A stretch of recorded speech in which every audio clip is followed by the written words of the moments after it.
They brought in Daniel Jones for $14 million.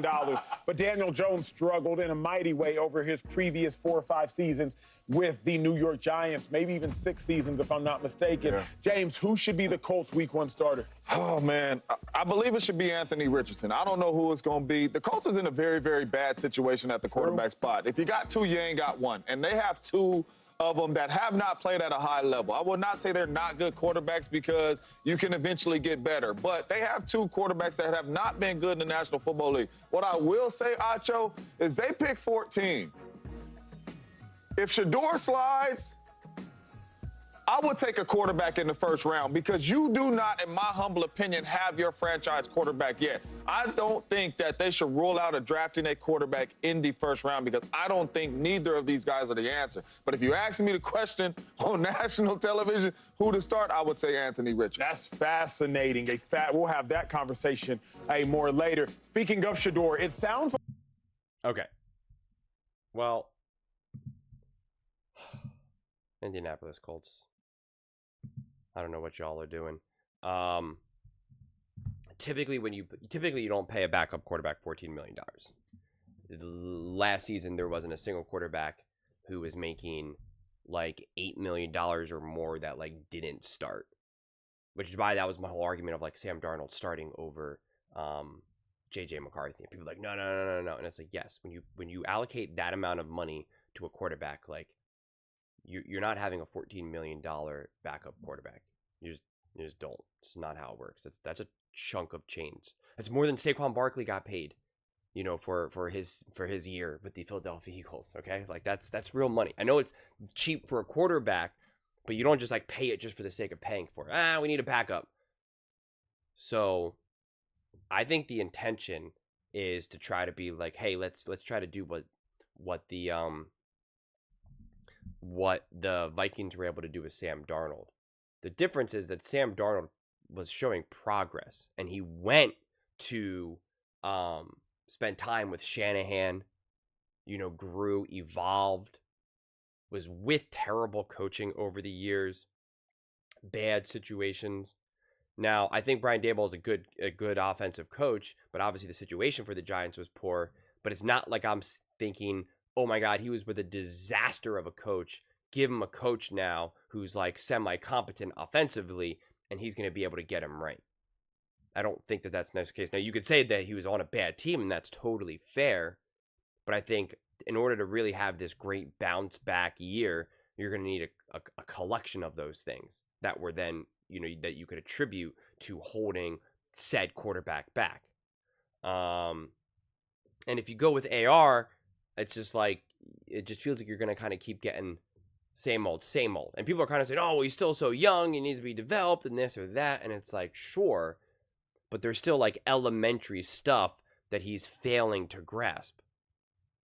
And that becomes a problem. And again, the Colts know it. That's why they paid Daniel Jones $14 million.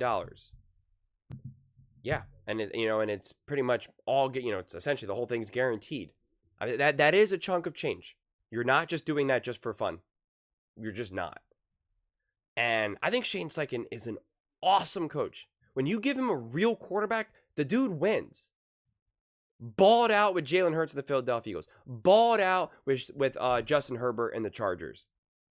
Give him a quarterback and he can make magic. For the life of me, I don't know why they didn't go after Sam Darnold. There's a lot of teams that I don't know why they did not go after Sam Darnold. And yeah, if there's a quarterback that you like in the draft, well then yeah, you draft him.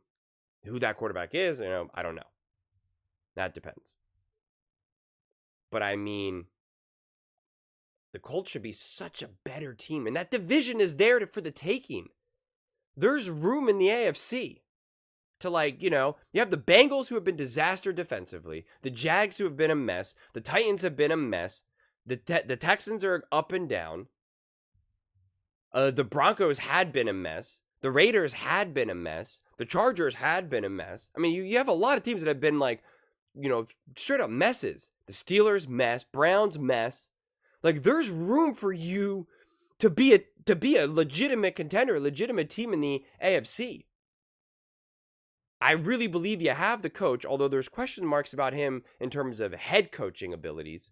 I think he's a great offensive mind, but seems to kind of struggle maybe potentially with, running a team and controlling the team.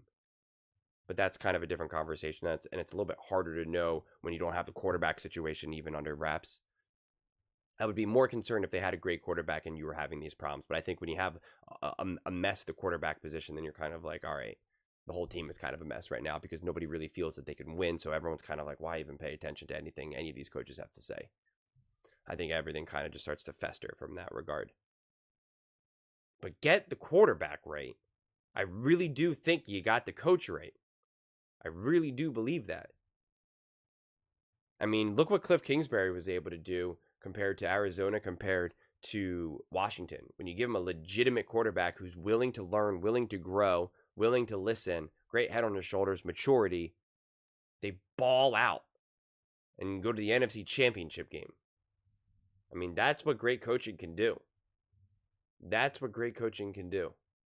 And I believe you have that coach because he's proven with multiple quarterbacks, different style quarterbacks with completely different teams, entirely in different divisions, in different conferences. So, and I just don't believe that you're going to be playing these games with Daniel Jones. I mean, again, I know the Giants didn't do a great job of supporting him, but like there was moments when you're watching him and I'm just like, I don't know what that throw was, regardless of who's around you and who you're throwing to and what your O-line looks like. I'm just like, I don't know what that throw was. Like, that doesn't look like someone who actually looks like a high-quality quarterback. There's differences. There's times when you look at a quarterback and you can see he's just left on an island. And you can be like, the team's not good enough, the coach is not good enough, whatever it is, and this guy's just out there trying to do his best. And things just kind of look like a mess. It's not necessarily the case that you saw with Daniel Jones. So I'm just like, I'm open to him having a significantly better year. And at the very least, like he should, just from a maturity and veteran aspect and experience aspect, be better than AR in that regard. He should be able to actually run an offense. I have yet to see AR be able to actually run the offense at a even remotely consistent level. So at least he'll be able to do that. That's why you saw Joe Flacco be able to have a lot of success with Shane Steichen and the Colts, because he knows how to run an offense. He's obviously limited at this point physically, but he knows how to run the offense. He knows how to do what Shane Steichen wants him to do. AR is, still learning and figuring that out, along with trying to learn and figure out how to just play in the NFL. So the Colts just, again, continue to kind of be a mess, and it's so unfortunate. It really is. And I keep trying to look for reasons to see if they can, be significantly better than an automatic, I don't want to say my gut, but just like my automatic, my quick shorthand conclusion. But outside of AR taking a big step forward, because I just don't see this team being like this great team with Daniel Jones. I don't know.